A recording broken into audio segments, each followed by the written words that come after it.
কোটা সংস্কার আন্দোলনকারীদের ডাকা সর্বাত্মক অবরোধে রণক্ষেত্রে পরিণত হয়েছে রাজধানীর যাত্রাবাড়ি সহ আশপাশের বিভিন্ন এলাকা। সকাল থেকে এই সংঘর্ষ শুরু হয় এবং দফায় দফায় সংঘর্ষে পুলিশের সাথে যারা আন্দোলনকারী রয়েছেন তারা সংঘর্ষ হয় এবং এই সংঘর্ষে আমরা দেখেছি যে শত শত রাবার বুলেট, সাউন্ড গ্রেনেড সহ বিভিন্ন ধরনের যে কাঁদানে গ্যাস রয়েছে সেই কাঁদানে গ্যাস ছোড়া হয় এবং তাদের ছত্রভঙ্গ করে দেওয়ার চেষ্টা করা হয়।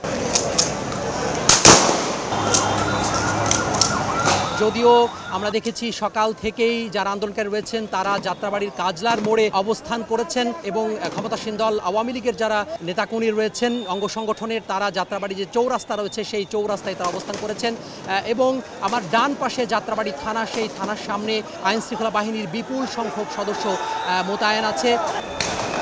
নগদের কাছে সব গ্রাহকই প্রিয়, তাই তো সারা দেশে ক্যাশ আউট চার্জ সবচেয়ে কম।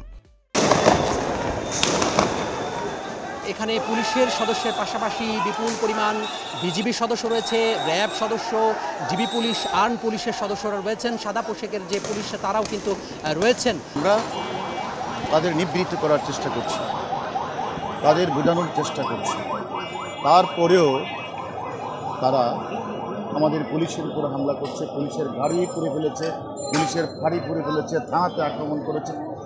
কিন্তু আমরা মনে করি যারা এই কাজটি করছেন তাদেরকে আমরা চিনি, তাদের নাম আমরা পেয়েছি। আমরা মনে করি তারা দুর্বৃত্ত, তারাও কোঠা বিরোধী আন্দোলনের কেউ না।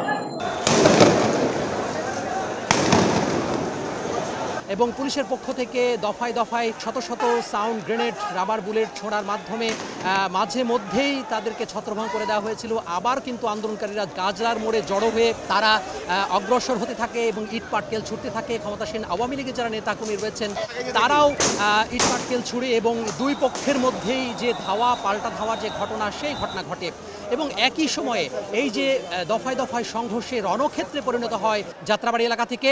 এই ছিল আমার হাতে সবশেষ। তোহা খান তামিম, সময় সংবাদ, ঢাকা।